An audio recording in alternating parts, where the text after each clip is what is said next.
On this episode of Star Trek Universe, we are talking about the Star Trek Discovery Season 5 trailer, talking some updates for Lower Decks, Strange New Worlds, Section 31, and Legacy, and a whole lot more right after these strained cries from sponsors whose identity we cannot know. Almost made it. Almost.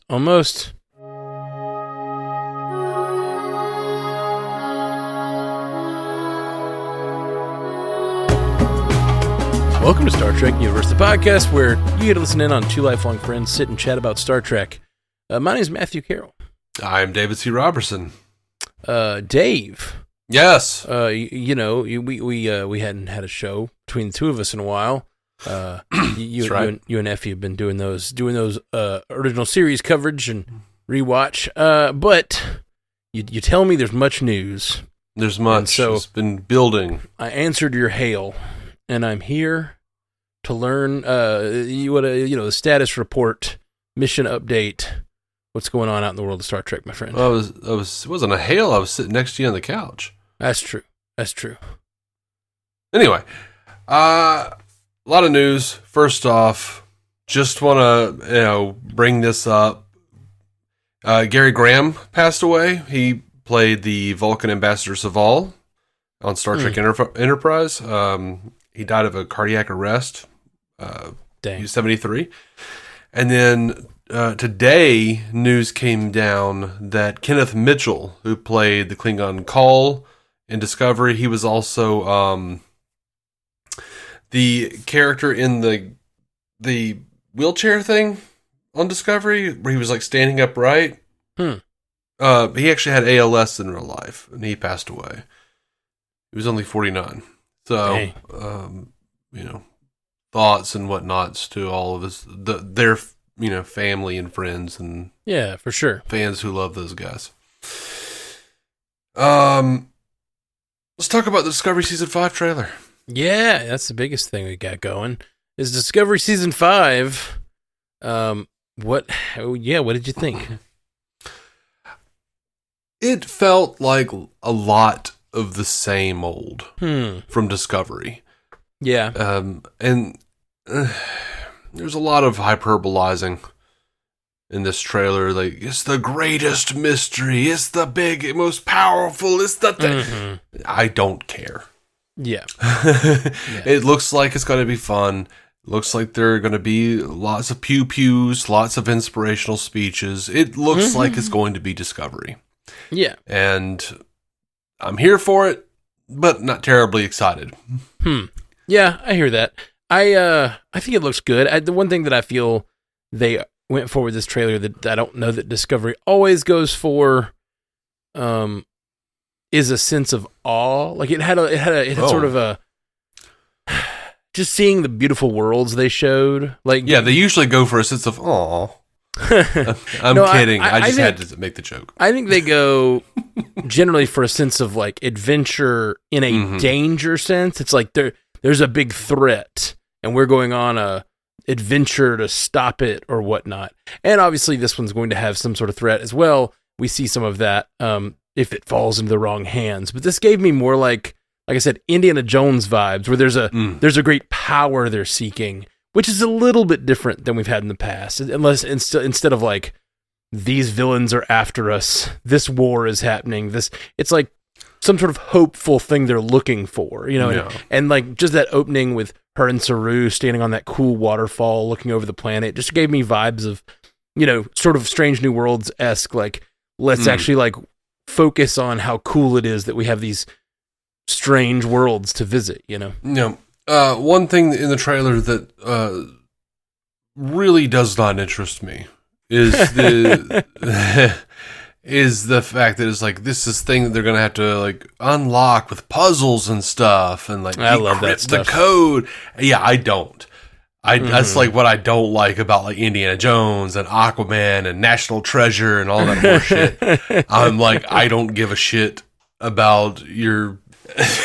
For me, it just depends on how it's done. Like, I do care. I love that sort of stuff. I love little puzzle boxes and mysteries, and I like when there's a clever solution that, especially if as the watcher, the viewer of the show, you could figure it out on your own. You know what I mean? I really like that sort of thing. But it's a really tricky balance because, like, if you make the answer visible to the audience, you run the risk of making the characters look stupid. So there's this like really weird balance. If you want to make the puzzle hard enough that it seems like it's fair that it's taking them a minute, but like visible enough that the audience can kind of like gauge an idea, or like you want it to activate the part of the brain of the audience where they're trying to solve it themselves, and then when it's solved, they go, "Oh right, I saw that." You know, something like that's when that kind of puzzle stuff's at its best. And I don't know that they'll pull that off, but I love that kind of stuff. I don't remember loving the execution, but I really did like the attempt last season when they were trying to decrypt the language of those Me too. creatures. Yeah. I loved that. And like, I don't think they gave us enough to figure out that puzzle, but just watching them solve the puzzle and do this thing we've never seen them do on Star Trek, which is like try to communicate, like learn a language in this completely new way and a new kind of creature. I mean, you know, obviously they've communicated with creatures before, but like it just felt like a very proceduralistic, like actually sitting and learning instead of like, I don't know, most episodes of Star Trek where you're trying to communicate with a being, a non-understandable being. It's like they just misunderstand them for a while, and then they go, "Oh wait, it's doing this. I see. They're talking to us in this other spectrum or something." You know, this felt more like this very deliberate full episode of trying to figure out how to have negotiations with this, immense species. It's so different, and I really liked that episode a lot. Yeah. So more of that, I'm down. Yeah, if they do more of that, we know that they have a villain who is also after whatever this mystery is. You know, so I don't know if he's going to be really a villain or more of just, you know, general antagonist. Right. Someone that's racing them to this ultimate power. I'm curious what it is. Yeah, I mean, it's the final season. Like, obviously the stakes are going to be high. They didn't know it was going to be the final season. Well, they did at some point. They rewrote a bunch of it and refilmed some episodes and things. So. Not that much. It was just in the last episode, I think. But oh, okay. I thought we discussed they did a little bit more intensive reshoots than that. They did some reshoots. Yeah. So they did wrap things up. So I mean, it's Discovery. Every season has been like universe-ending stakes. So I'm okay with this one being big stakes, and I'm just glad it's a little different. Instead of just the same old, the universe is going to be destroyed. Solve it before it does. I've decided I don't need big stakes. I also enjoy little stew meats. Yeah. That was a dumb joke. I'm sorry. I was just trying to convert it to a stew little joke. I was desperately hoping you wouldn't. You're hunting stew meats because you're so mad at Stu for pretending for his identity theft all these years. Yeah. So on last Thursday, Sonequa Martin Green was at the SCAD TV Fest in Atlanta and was talking to TV Line a little bit about the big stakes. Nice little unintended segue. She says, even though the stakes are as high as it could possibly be, because there's a big thing in season 5. There's also a great sense of adventure and fun that we were really adamant about injecting into the show. So it is a bit of a tonal shift that I think people will enjoy. What's the big thing? I want to know. I don't know. Most powerful thing in the universe somehow. Yeah. It's always like the biggest possible thing that they could ever possibly do. Yeah. I do think it's mostly been threats up till now. So like I think this is different. This is different. It is still like a big thing, and I'm sure, like they said, if it falls into the wrong hands, it is a big threat. But I don't know. Just it definitely, I saw all the stuff she's talking about with the vibe of it having fun and adventure. I see that in this trailer. Sure. I mean, it looked nuts when we saw that clip a while back. What I told you I liked about it was the puzzle, and then it looked like they were on an episode of The Challenge. So, fickle. TV Line asked Sonequa about the chances of seeing some familiar faces outside of the crew in season 5, and she said, "Oh, that's a nice question. I hope those chances are good."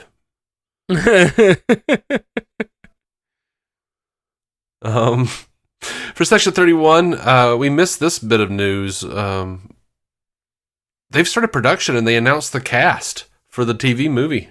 Oh, wow.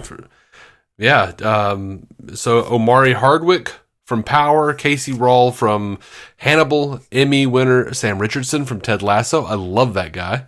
Sven Roigrok from One Piece, Robert Kaczynski from Pacific Rim, Umberly Gonzalez from Ginny and Georgia, and James Hiroyuki Liao, who was on Barry. Oh, okay. The people I know are good. Yeah. I liked Casey from Hannibal, and everyone in Barry was great. I don't remember that dude, but yeah, Barry. Everybody's really good in Barry. Which character from Ted Lasso is in there? The dude who well, shit, now I don't really remember what he did, but he was there, and he was like an African king. Oh, okay, yeah. Sam Richardson? Something. Is that what you're saying? Sam Richardson? Yeah. Yeah, he's great on Ted Lasso for sure. Yeah. Cool. So, fun stuff. Don't know what to say about it, but it seems like a thing we should mention. It's in production. They've got a cast other than Michelle Yeoh. Yeah. Well, that's exciting, man. The fact that it's a movie now it changes. I mean, clearly it changes the scope of what it's going to be, but I'm still very interested in it. Yeah. I'm more excited for it to be a movie. I didn't want a television series. Not really. Like, I kind of did, but, like, I'll take it. I'll take it. It's Star Trek. I'll be like, nom, nom, nom, nom, nom, nom. Yeah, I'll nom that up for sure. But I'm like, is it wise to make this a full series? Doesn't feel like that. Does it have the legs to be a full series? I think, obviously, I think Section 31 could be a great series. We have talked about it for years, the possibility of a Section 131 series. But yeah, it just depends on what they were going to go for with it, and the fact that we still don't even know where she ends up.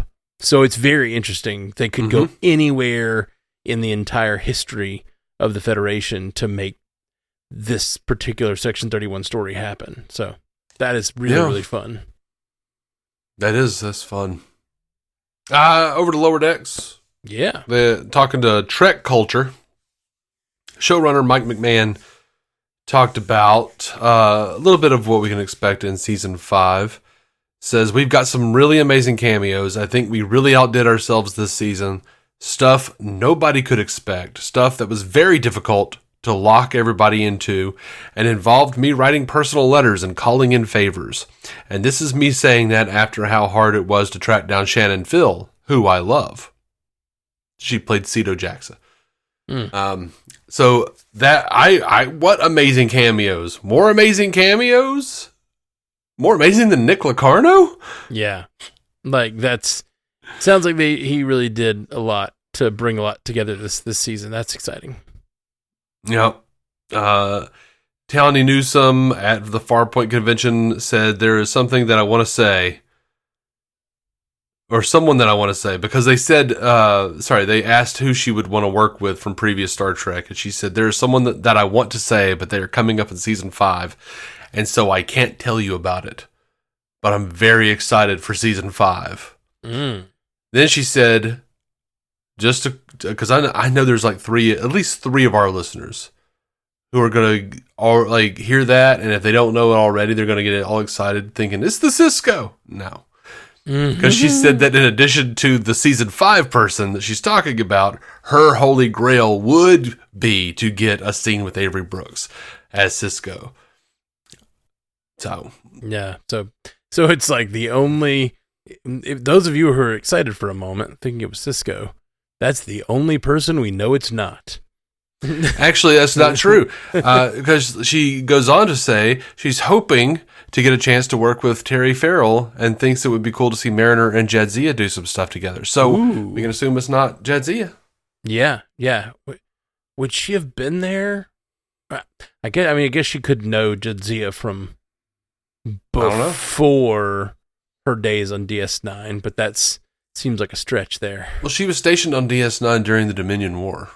Oh, I thought she was stationed after the Dominion War. No, I don't think so.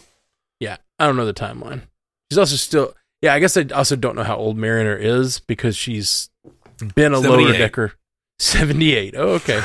Well, good to know. Thanks, Dave. Thanks for clearing that up. It was a total guess. I can't believe I was right. When asked if there's anything even crazier than Mariner's past Star Trek adventures she would like to see, Newsome again teased the upcoming season. She said there's some crazy stuff coming up in season 5. Well, I guess her being a freshman, or like in the academy around the same time as Wesley, that does track her down to when she would have actually graduated the academy. So yeah, she would have graduated the academy around the start of DS9 as a series, probably. Mm-hmm. Okay, that does give us an idea of when she might have been there. Well, when they flashed back to her on DS9, she was wearing the gray uniforms with the ridges on the shoulders. Right. From the latter half of DS9. Right. I guess I just assumed it was after but I guess it's possible she was a lower decker. We just didn't know she was there the whole time. Sort of thing. In the Trek Culture chat, Mike McMahan did talk about it a little bit more. He said there was some really cool stuff on Orion. And he says season 5 is going to be awesome. We've got some amazing stuff happening. We've got some really fun episodes that are inspired by other episodes in Trek. No kidding. We've got some wholly new stuff that you guys aren't going to see coming. We've changed the format of the show again because we never do the same thing twice. So there isn't a season-long big bad. We self-contained that. Huh. We go to a place that I've been wanting to go to in the show. It's so fun. That's compelling to me. The fact that there's not them going somewhere, or the fact that there's not an overarching villain or whatever? Well, all of it, but more like that they've changed the format of the show. And yeah. Again, because they did go from more of an episodic thing to a couple of seasons of heavy serialization. Yeah. Heavy for them. Yeah. Not. I don't feel like the show's ever been that serialized. I mean, obviously there's little I think what they did last season was a good balance. It's like pretty episodic storytelling, but a little bit of glimpses of the stuff to come, and then they had an episode to wrap it up. I like that kind of stuff. So it kind of bums me out that they wouldn't do a serialized thing. But I'm just so curious, if they don't do that, what are they doing? And I don't know. I like Lower Decks enough that I'm kind of going to be excited no matter what they do. Oh yeah, for sure. Me too. And we'll be like, okay, well, you've earned your keep. Mm-hmm. Man, you got my trust. I know we've moved on to Lower Decks now, but I was just thinking about how Discovery starts next month, and I'm like, or 2 months from now almost, month and a half, and I was like, man, it feels like a long time since we had a season of Discovery. And I was like, it's probably just that thing I do where I always feel like it's been 3 years and it's only been a year. So I just looked it up, and it's been their last season started in November of 2021. So it's been almost 2.5 years since a season premiered. That's a long time. It's a long time between seasons. And I know they've had strikes and all kinds of stuff, but my feeling was correct that it's oh wait, it has been a while. Yeah, they just kept pushing it back too, but it premieres April 4th with two episodes. Okay, cool. Yeah, it's gonna be a late night.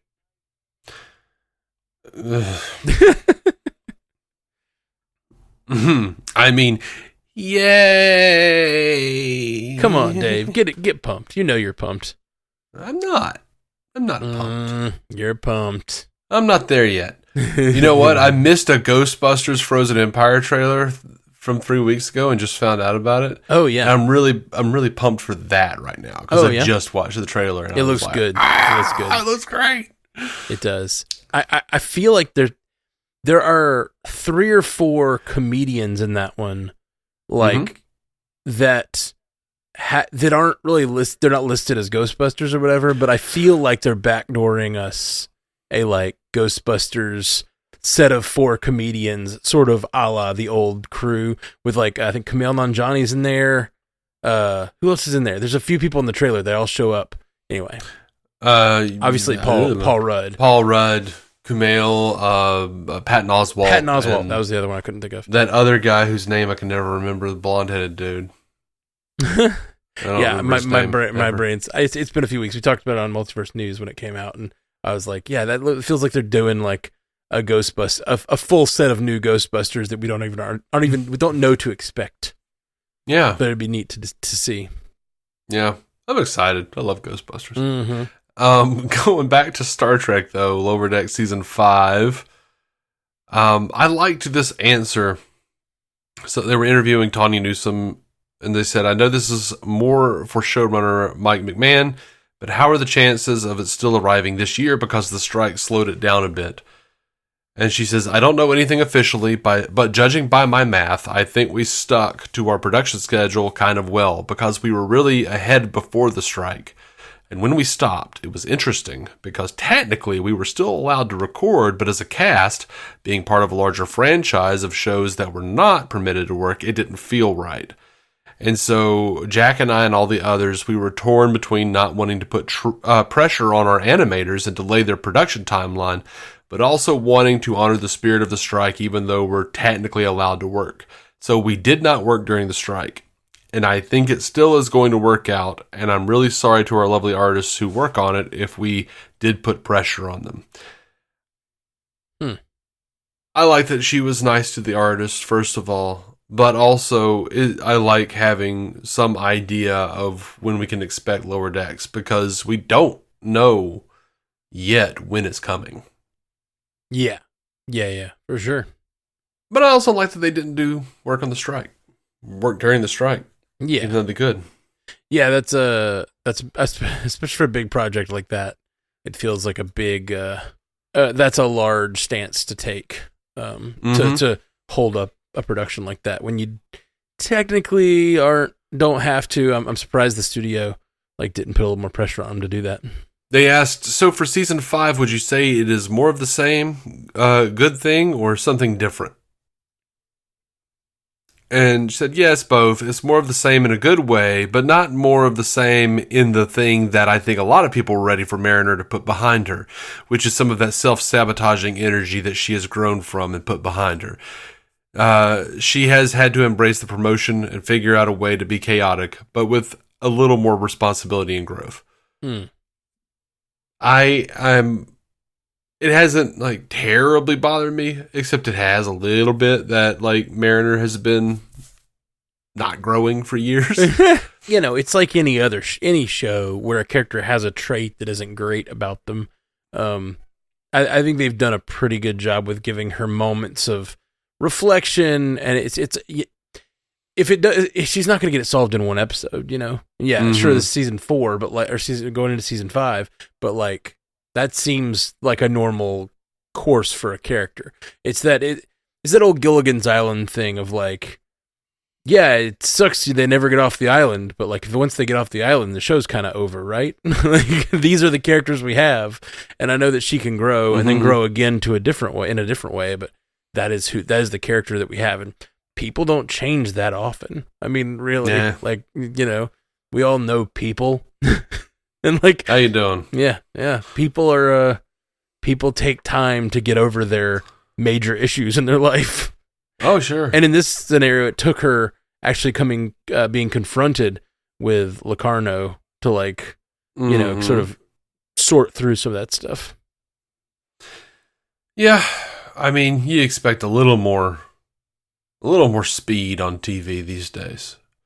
With that, depends. But Depends on the show. And depends on the show, depends on how serialized it is, depends on how character driven it is, which while there are characters on Lower Decks, I would not call Lower Decks a character driven show. Maybe that's offensive. And yet they've grown more as characters than the entire cast of TNG did. Oh, for sure. Yeah, exactly. That's exactly my point. Like, this is not a slow pace for Star Trek growth. This feels like on par, if not better, than most Star Trek characters' growth, and it still isn't a show that's it has a lot of characterization in it, and it is, I think, well done characterization, but like, it's not a show completely focused on the characters. It's about gags and adventures and like what kind of crazy stuff can we get into this week, and then they drop little character moments between there. So I think I don't think it's been slow. I don't know. I do think it has been pretty character focused, honestly, and more so than a lot of Star Trek in the past has been. So I agree with that. I just think like it just depends on what you're comparing it to. Like, you know, you're comparing it to modern dramas where like people change drastically from episode to episode, and a season will be a very intense character, like it's all about their character and how they're moving, and you have an entire episode where you're chasing a fly around a vat or whatever. Like that's different than this, which it's, you know, slapstick craziness. And like, yeah, I think the thing about this show is mostly the overarching stories are character stories, and everything else is just sort of this, the episodic stuff's less focused on that. Yeah. Every once in a while we get a big like character driven episode, like that one with Rutherford where we found out about his past, and you know, that's sort of like leading to that other overarching story we're getting, you know. So we get some Mistress of the Winter Constellation. Oh yeah, stuff yeah. Tendi. That was huge, and obviously led to big things this season with her completely leaving. Mm-hmm. If you want to watch that season, own it. Do something like that. Mm-hmm. The Blu-ray and DVD are going to be out April 16th, and the digital has already been released. So go check that out, y'all. Sweet. If you haven't checked it out already. So there was this Paul Wesley interview, and he said some good stuff. I still not sold on his Kirk, but damn it, I like what he's saying. They said Kirk is such an iconic character, but there is also a cliche of Kirk in popular culture. In season 2, your portrayal went in the other direction, leaning into how smart he was, playing chess, and stuff like that. Was that something you researched about the character? Wesley said, yeah, there's a great book called The Autobiography of James T. Kirk that I've read that actually goes into Kirk as it humanizes him in many ways. And I'm not suggesting he wasn't humanized in the original series, but there was something, he was very evolved. And it was very much an episodic show. And Kirk in season 1, episode 4 was very similar to the Kirk in season 2, episode 3. So what I loved about the autobiography of James T. Kirk, and what I loved about looking into canon and Memory Alpha and studying all those things, was that Kirk really was sort of a bookworm. He was a very serious guy at times.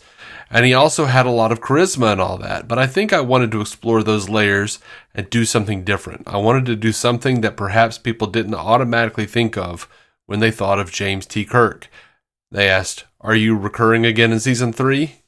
He says, yes. More or less episodes of season 2? He says, I am not allowed to say. Any fun Kirk Scotty moments now that he is there too? He says, Scotty is there, although I have not had any moments yet. They asked, your recurring role could be seen as the longest backdoor pilot for your own show. Let's say after a few years of Pike, Henry or whoever is show running is like, it's time for you to take over. Would you do a series regular starring role? He says, first of all, I would 100% do a series regular starring role, 1000%. But I think Strange New Worlds, the pre-Kirk Enterprise is so fascinating, is so well done, it's a huge hit. Anson Mount is brilliant. I don't think that show is going anywhere. I don't want that show going anywhere anytime soon. I think it would be something that, who knows, maybe it will happen, but I don't think it would happen certainly anytime in the next. I think there's a long road to explore here with Strange New Worlds, and I'm just really happy to be a part of it. And they reminded him, Pike, as they say, has a heart out. And he's like, that is true. He does have a heart out, but who knows? I don't know when that is. Do you know what I mean? But yes, he does have a heart out. Yeah. As we all know. Yeah. Or does he? Bum, bum, bum. Yeah. I love that Paul Wesley is reading the autobiography of James T. Kirk and reading all this stuff on Memory Alpha. Yeah. And he's absolutely right. Like, that's something that I've been, preaching about for years in the Star Trek community and saying, like, he's not just like, but that's fine. You made a stupid joke, but Kirk is not just like a walking hard-on looking for a hole. This is a dude who, like, was described in Where No Man Has Gone Before as like a stack of books with legs. Mm-hmm. Yeah. So he's much deeper and rounder of a character than often characterized in, as you say, in jokes. Mm-hmm. But that's super cool that he even cares that he even knows what Memory Alpha is neat. Yeah, the fact that he knew what the autobiography of James T. Kirk was. Yeah. And that he name dropped Memory Alpha. I'm like, he might, he might do after all. Mm-hmm. Yeah, there's some pretty great moments, I feel like, in season 2 that I'm starting to really see him as Kirk in those moments, and I'm excited for more. Yeah, I'm looking forward to Strange New Worlds. And this thing, like, he says that they've got a heart out. They joke about him having a heart out, but like Pike, but like that's not necessarily true because the version of Pike that had a heart out didn't have him on the Enterprise, right? Like, this is a different universe now. Like, he's changed it now. Depending on how much he's going to continue to change it, that is a question. Like, will he find another way to save those cadets? I feel like that's totally a reasonable thing for him to do. Like, oh, well, I don't want to sacrifice myself. I don't want to die, but I don't want to not save these kids. So how about I just like report the incident and get them to fix it? Whatever. Like, stop the problem. It's not, the only way is to not become disfigured or whatever. He could do something different. Yeah, he could. I'm curious what they're going to do. I really am. Yeah, me too. Michelle Hurd says Star Trek Legacy will happen if the fans want it. We want it. Right? If the fans still want it, they'll start working on Star Trek Legacy. She refers to, we have hands, fingers, everything's crossed for Star Trek Legacy. I know that right now they're working on Section 31 for Michelle Yeoh, and then they're going to do Starfleet Academy. That's going to be a series. And then, if the fans still want it, they'll start. That's a lot of years. Yeah, that's a long time. I mean, and also, like, that just doesn't really make sense to me in the whole way they're producing Star Trek now. It's not like they only do one show at a time, unless they're backing off, which I think is a lot of these series, a lot like, Star Wars, Marvel, that we're getting to this like 1 week, one episode a week kind of schedules are starting to go, ooh, let's slow down a little bit. We're saturating the marketplace. It's not working. Like, we're harming the brand more than we're building it up. Like, so it seems that way with Star Trek too, but it's hard to tell because of the strikes and everything. It's hard to know if it's just basic changes or if this is a new direction. But it does seem like there's less Trek coming. Lots of changes coming. Yeah. They're talking about partnering with Comcast to do like a combined Paramount Plus / Peacock service. Paramount is talking about getting like merging or maybe getting bought out. Yeah. The streaming, like, I think Paramount Plus has not ever made money. They've never made a profit. They're at like 1% of subscribers, while Netflix is at 8%, and they just became profitable. Like, it's bad. Like, they're still trying to desperately figure out how to make streaming work and how to make money off of it. It seems to me that the entire world of streaming has bought in real hard on making content and never really figuring out how to make money. And like that model is the entire tech model, and it eventually you got to do something else. You can't just keep doing that. So they're all about building subscribers, but eventually that has to turn and make money.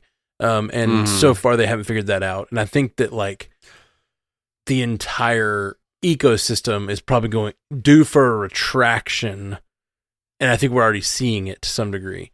as I mentioned with Star Wars and Marvel, but like I think Star Trek 2, I think they're all going to sort of like, maybe we make 30 episodes a year and there's a little break between. So you miss it, like there's 10 episodes of 3 different shows. And then you're like, oh, there's like 6 weeks to miss it in between each one. And then you go like, oh, it's the next Star Trek's back. And it's like higher quality because they're focused on those 30. And then instead of oversaturating, they're building the brand up and then everybody's winning again, Yeah.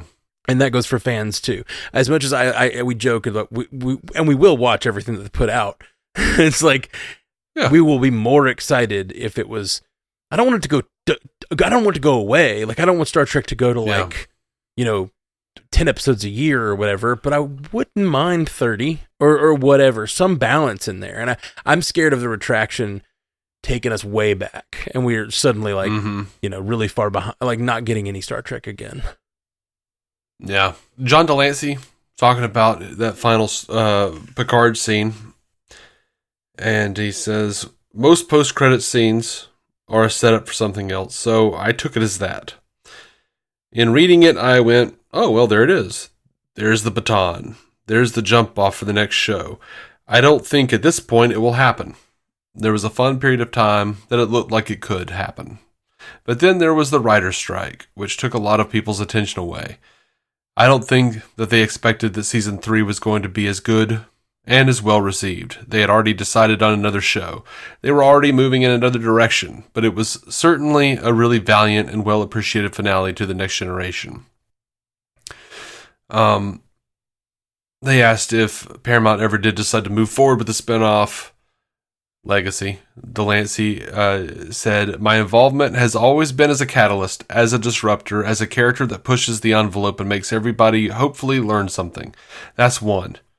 2, I think that the character works best, and also its position in Star Trek works best if what I bring are big philosophical issues. I think that's when we do the best work. So yeah, that's kind of damning. Dave Blass, the production designer, also said to Warp Factor Trek, quoting Paramount, Star Trek Legacy is not a thing. So it's not in development, and it's not in any way moving forward. Until that changes, it's just a cool idea. It's like phase 2 of the original series. That actually got greenlit and was moving forward, but Legacy is just a nice idea. It's great that the fans like it and want it, and maybe it will happen at some point, but right now it's not remotely a thing. It's not happening unless something massive happens. Paramount is deep into production on Section 31 in Starfleet Academy. Help. Yeah, I do not want to pile on the Discovery hate because I feel like you're bringing it pretty hot today, Dave. I'm not trying to. Your excitement for season 5 seemed very muted. There's issues with Discovery, that I have, and I know. there are even more issues with the marketing of Discovery that I have. What I'm going to say though is if they're making a decision to focus on a continuation of Discovery with the Academy in 31st century, or like, I don't think it needs to be a choice. I think both that and Legacy should be moving forward. But if they're deciding to retract and make decisions, Legacy is so the obvious choice in my mind. And I do not dislike Discovery. I like Discovery, but like it's set in a time and a place that is so far removed from other Trek, and the era that Legacy would be embarking on is exactly what we've been asking for since the DS9 went off the air or whatever. Like all these, the era after the Next Generation. What is the next generation look like? And I really want that. So it bums me out that it looks like they're trying to sort of like they're making that a decision. First of all, like the Academy to me should not affect. Also, you've got 2 production teams. One that has been making Discovery, that is looking at making a spinoff of Discovery with Academy. We don't know that it's the spinoff of Discovery. We don't know what it is. At one point, they discussed wasn't Tilly discussed as possible cast member for that? Or is that just that she on the show said she's going to the Academy? I think it was just conjecture. Okay, I thought that part of it was for sure. But I've been paying attention every time they mention Starfleet Academy, and I have not seen confirmation. Okay, well that may have been only speculation. It definitely, when they started talking about Academy and Tilly was talking about going to work at the Academy, we assumed that. No, I didn't know. I thought we'd had some sort of confirmation since then. Well, even still, I don't care as much about even if it's not that. Even if it's just an Academy show, I don't care as much about the Academy as I care about the flagship. You know, like that's just obvious, like clearly obvious. I think everyone feels that way. Now maybe they're trying to make a cheaper show because they can get some young actors, and they can even make young actors be characters we care about when they're in the Academy, which I really just don't want, like young. I don't know. Not that I wouldn't take it. I want it. But if I've got to pick a show, Legacy is the one I want, you know? Well, like what Lancie was saying, they were already well in development on Academy. Mm-hmm. So now they're mired in the sunken cost fallacy. Sure. And they're like, well, we've done all this. I just don't think they make that a decision. I think they need to make that. I think it should just be pursuing both on a separate track. No. But I was going to say that I think we have seen the Section 31 show get cut down from a show to a movie. I would not be shocked if Starfleet Academy turned into a limited series. Sure. That's possible. But then we just get to this place where they have no ongoing series in the works. You know what I mean? Like, I'm like, Lord, please don't let us get there. And I know, obviously, we've got Strange New Worlds, which is the most successful at this point and is going to keep doing well, I think. I think Picard Season 3 was the most successful so far. I just meant ongoing now. Yeah. But yeah, I think you're right. I think Picard Season 3 did better. It just brought in those people who just wanted to see that Next Generation crew back together. Yeah. Zoe Saldana, she was keeping up on reports Paramount is planning on moving forward with a follow-up to Star Trek Beyond, while also doing an origin movie set before the 2009 Star Trek film. What? She says, we talked about that, didn't we? I don't remember talking about that one. Okay. We talked about how they had like a Picard movie it was our last news episode. They talked about how they had a Picard movie in development, but Deadline reported that they had a Star Trek 4 and said it was one last one for the Kelvinverse crew, which is a terrible idea. Keep them going. Like, they're dropping the ball by not doing like a movie every 2 years, 3 years, you know? Yeah. But anyway, they have another origin story movie set before the 2009 Star Trek film. Weird. Mm-hmm. That's just, I don't know. You know how I feel about prequels. I know. Like, we all do, a little bit. Saldana said, I heard what you heard in the trades. I just heard that they're gearing up to do a new one with a younger sort of take on it. Like, it's been... It was already like, let's take the original series crew and set it earlier so we have a younger cast. And now they're going to try to do a younger version of that younger cast. She said, I don't know if it's from the before or the after, but that they really still hope to grab all of us veterans and bring us back for one last round. Listen, I know it's a lot to wrangle a whole bunch of people with busy schedules, but working with Abrams and for Bad Robot was always just a wonderful and beautiful experience for me. Blah, blah, blah. They're the only ones that didn't make me getting crazy makeup every day. Yeah. I think it's interesting that she's referring to them as the veterans. Yeah. But, it's been since 2009, so... Mm-hmm. Golly. I cannot believe... God, they should have made so much more. Yeah. So many more movies. Yeah, I agree. Could have been great. Bastards. Could have been great. They kind of, I don't know. It's so hard to make good Star Trek movies.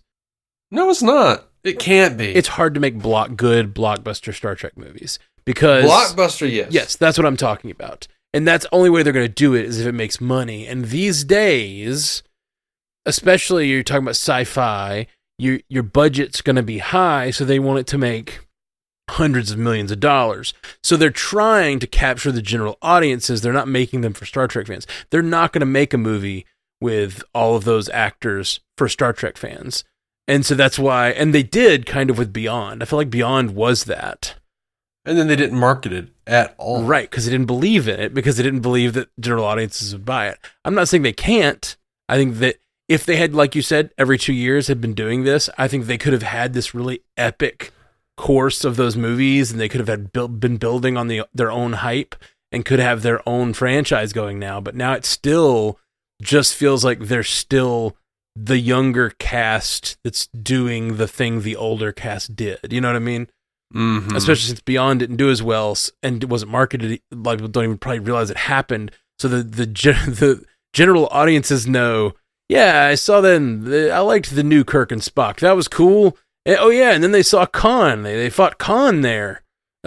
Just like the old crew. They're remaking the old ones. You know what I mean? Like, it's just like the general audience doesn't see them as the new crew. They see them as like remakes. And that's not what they were intending to do. But that's all J.J. Abrams knows how to do. I think they should give it to someone else. I know that the last one... Yeah. Oh, yeah. I don't like J.J. Abrams at all. I really... Like, I like some of his stuff, but it seems like the stuff I like about it has nothing to do with him. I'm really not a fan of J.J. Abrams. Wow. I don't think I've ever heard you say that. Oh, really? Because when we lived together, you were all about J.J. Abrams. Oh, I really liked liked the Fringe Lost. Bus, Lost, all this stuff. I really like Lost, and then like as I learned more about the production of it and what he likes and what he goes for, like his whole mystery box thing, like I think and then saw him reboot Star Wars and like basically just make a remake of the original, you know, A New Hope. Like I'm like, no, like this is not interesting at all. Like, you're not doing new or something I keep talking about with some of my whatever podcast buddies. I don't know if we've really talked about it on casts, but is the idea that like every time you use a franchise, every time you like make a chapter in a franchise, you can. It's like a take a penny, leave a penny jar, and you're taking from canon these things. And you have to add equally or more interesting things to the canon jar, or it inevitably empties out. And every time you use something from canon, it waters that thing down. So you use the Borg over and over and over and over, and don't make them more interesting. Don't make them more complex. Don't make them You're watering down the canon of whatever universe you're using. And I think that is one of the major problems with all of these different franchises right now is they're taking pennies to make the thing, but the thing is not producing a storyline that is providing new canon for other people to explore into the future. And I think that is one of the biggest problems with all the franchises right now. I think one of the few exceptions of that, and it is why I'm most excited.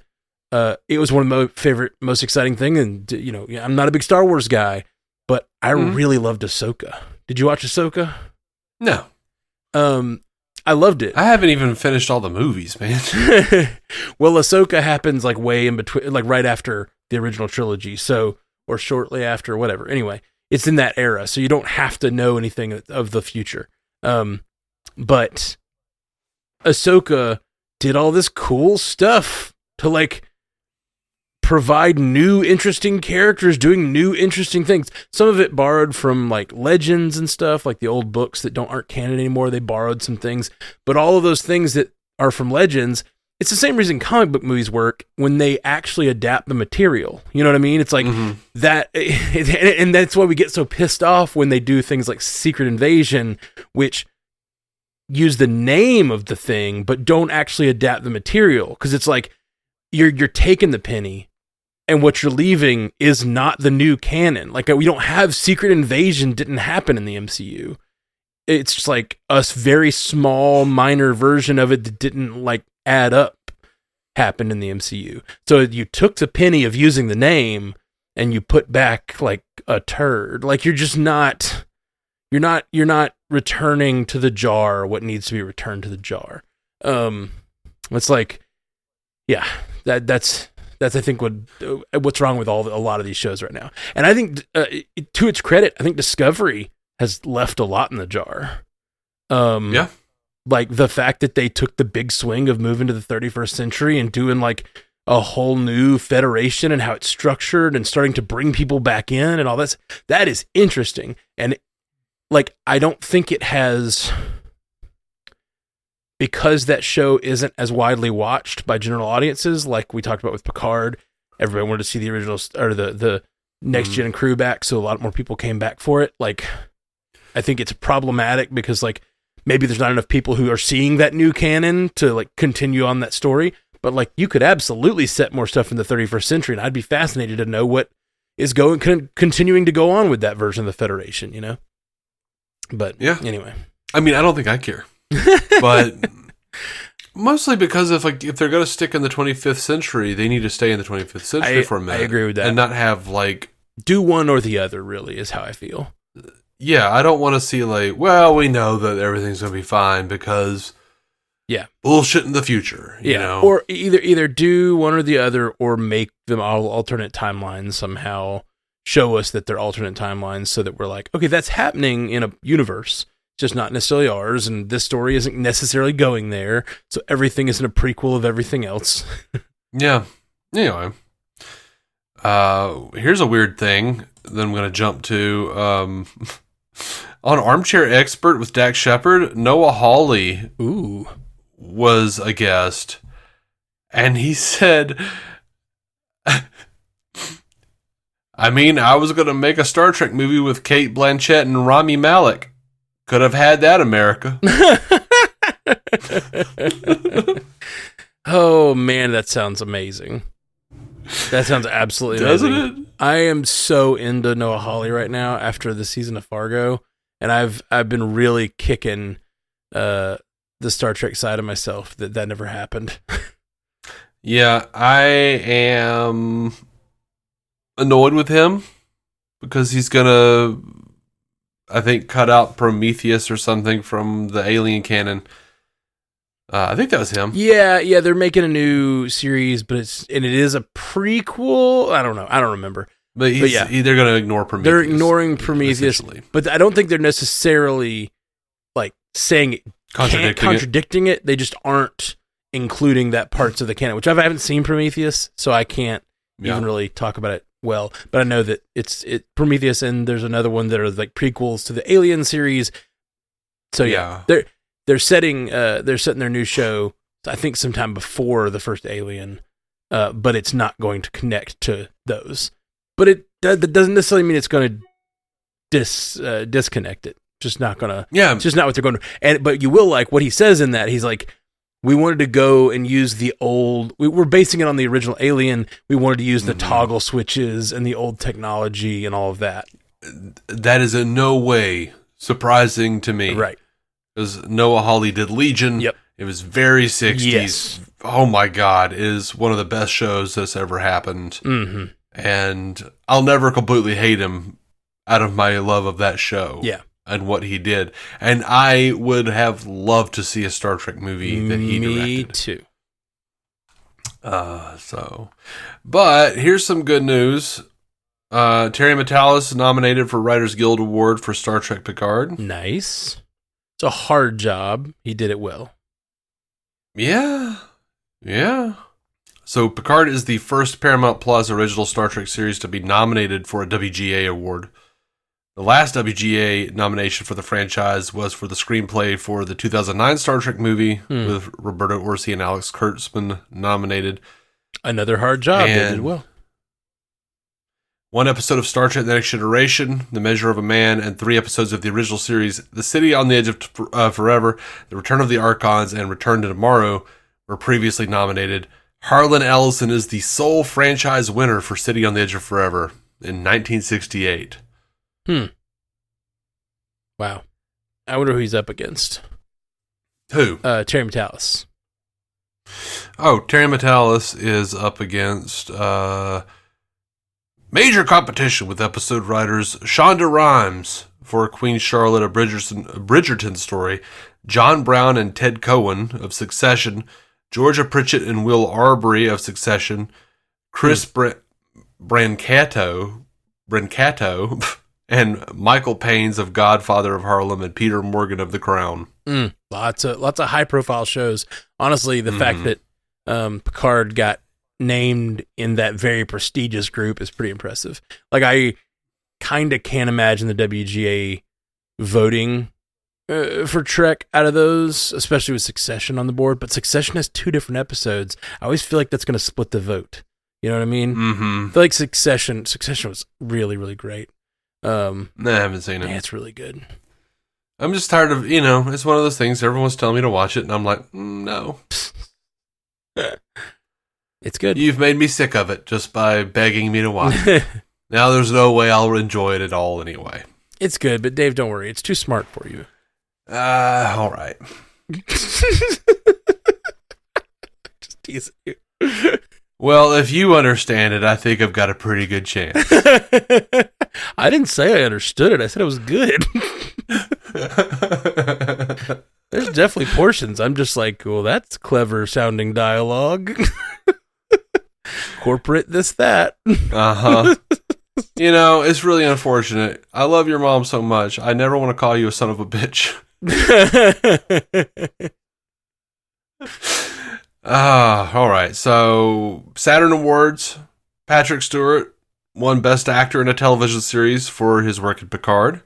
He won over Strange New Worlds' Anson Mount and Tyler Hoechlin of Superman and Lois, and Sam Heughan of Outlander, and Diego Luna of Andor, and Pedro Pascal of The Last of Us, and Harold Perrineau from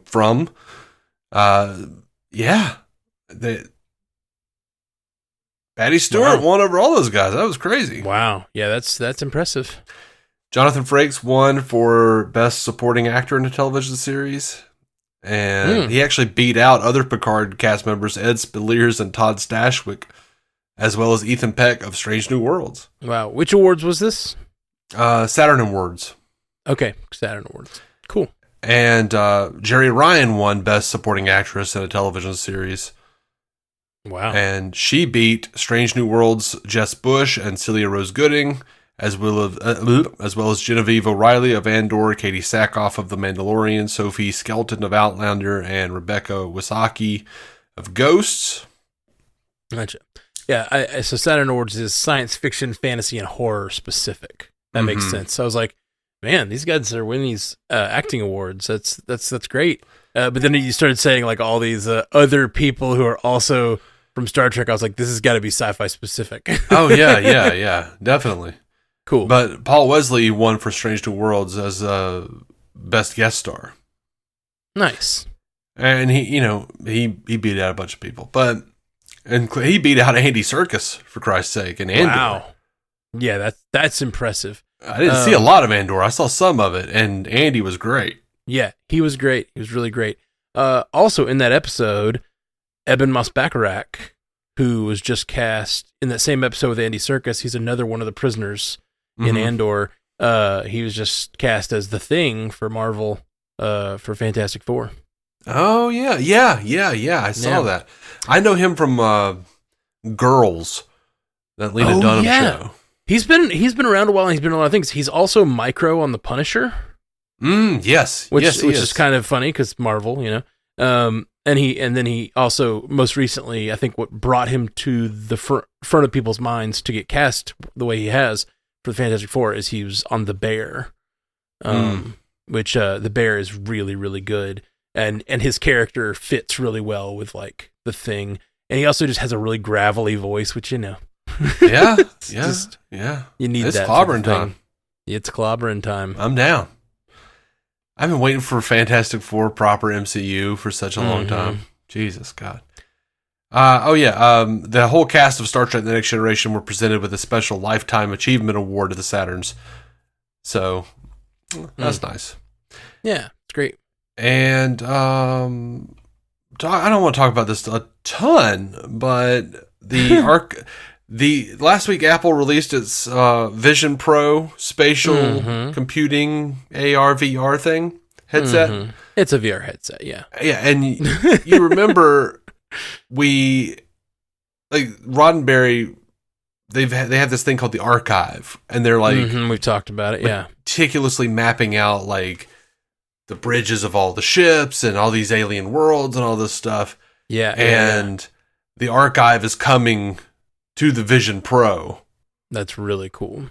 It says the new archive app immerses fans in nearly 2 hours of Star Trek spatial experiences, built exclusively for Apple Vision Pro, allowing them to explore hundreds of fully realized locations, artifacts, and unique items, spanning every Star Trek TV show and film across the franchise's nearly 60-year history.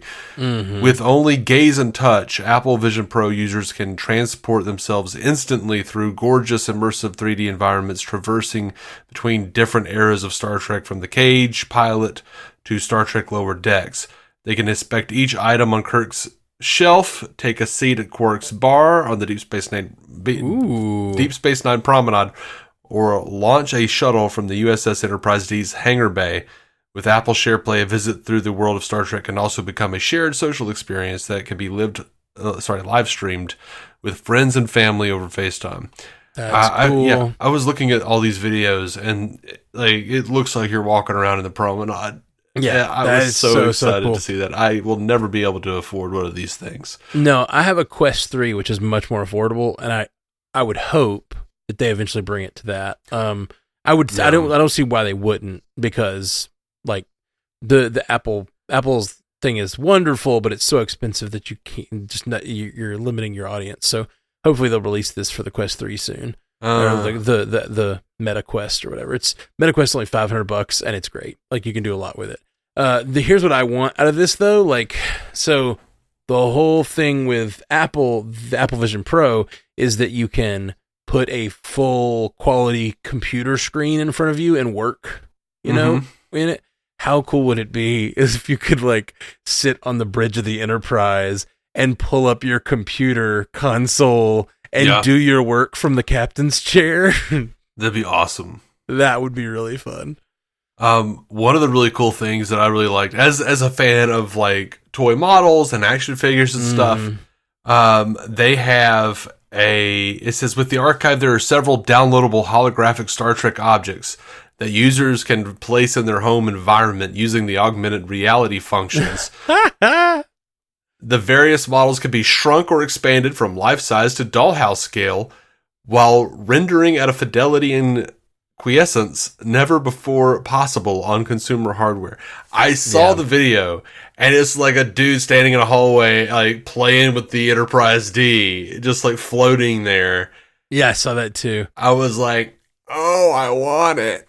If they get it for Quest, Dave, I will absolutely get it, and you can come over and we'll play with it. Yeah, I mean, they're talking, Rod Roddenberry over here talking about all this, like, specifically made for Apple Vision Pro. Like, damn it. Yeah.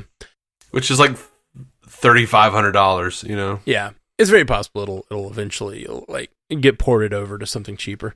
I mean, they have even more expensive hardware and stuff that can definitely pull off what the Apple Vision Pro can do. But, well, I say that.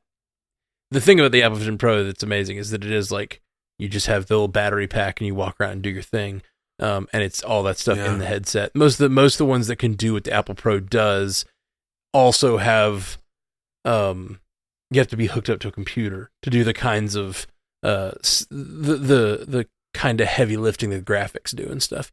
But I don't know if you've seen it in the Apple environment. People leave stuff around their apartments. Have you seen this?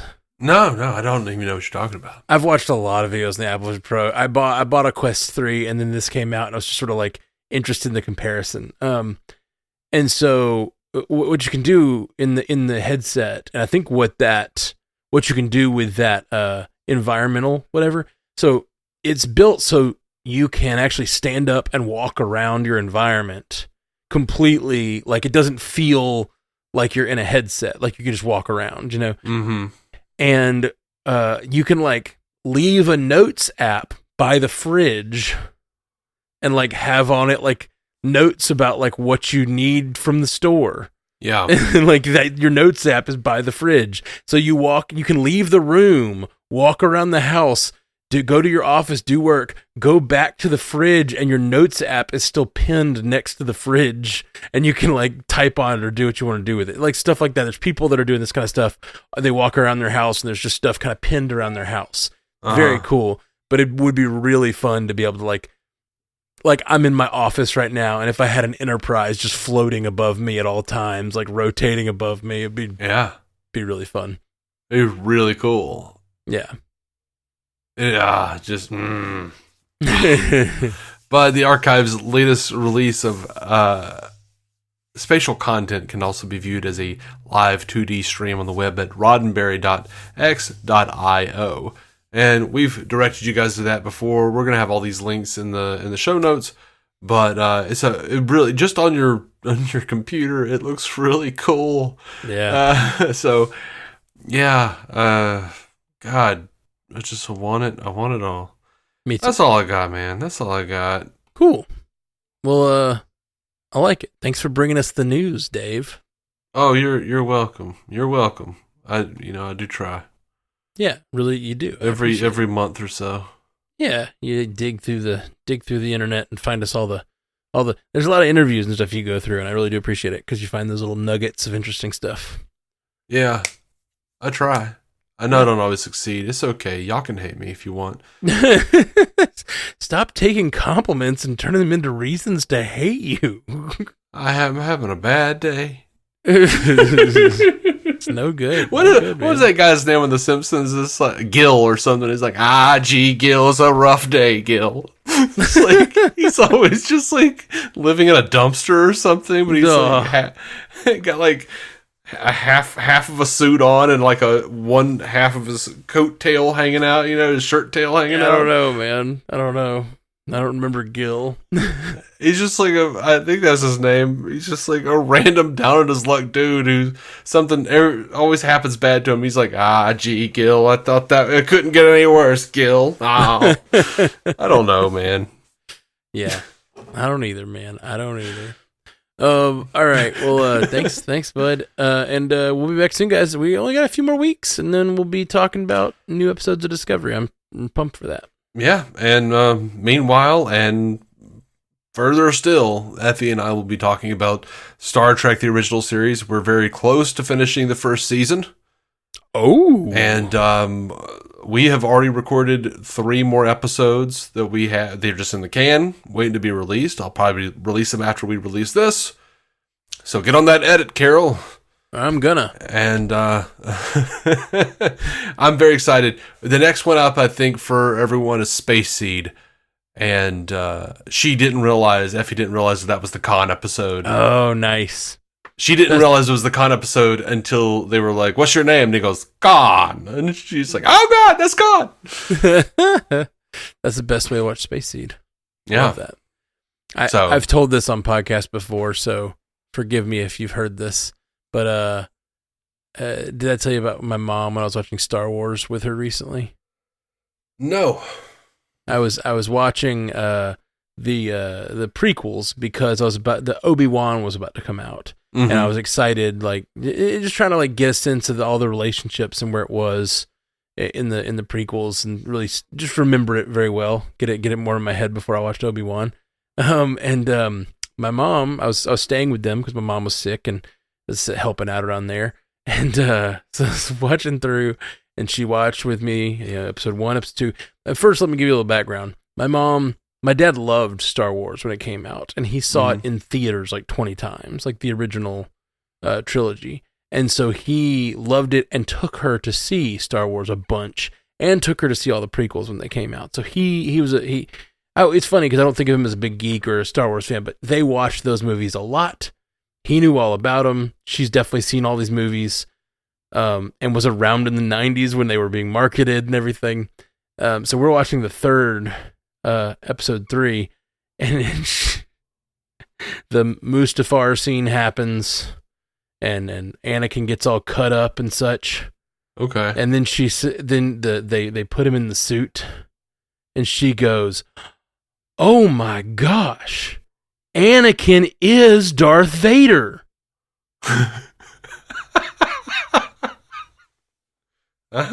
She has seen all of these movies many times. Like, this is not her first time seeing these movies. I don't know if I'm sure she forgot, but like the fact that it never like lived in her brain that the little boy was also Darth Vader, when that is like all the marketing was for all the movies. That's like what the movies are about. And she just did not dawn on her until that moment. Yeah, that's wild. Of all things to not grab onto. But best way to watch that movie. That's why I was saying, like, kind of amazing. If you can kind of envy her. Right, exactly. If you can get through all 6 of those movies and then go, oh my gosh, this character I've been following is the big bad from the next ones. Like, that's pretty good. It's pretty good way to watch it. I envy her dementia. Sorry. Weird and dark. Too dark. No, I'm just teasing. She only has a light touch of it. She's not too far gone just yet. Yeah, even with that knowledge, I would assume that your mom probably didn't grab onto it because, like, your dad took her to see all those movies, but she was still like working in her head trying to figure out what the hell she needed to do next when she got out of this movie. Yeah, she's a hardworking lady. Yeah, always has been. Indeed. All right. Well, thanks, Dave. Talk to you soon. Jolan True. Live long and prosper. Thank you for listening to the Star Trek Universe Podcast, a Stranded Panda production. If you'd like to hear more from David C. Robertson, check out the DC On Screen podcast or maladjusted.tv for his web videos. If you'd like to hear more from Matthew Carroll, check out the Marvel Cinematic Universe podcast or listen to his music. Just search for Matthew Carroll anywhere you get music.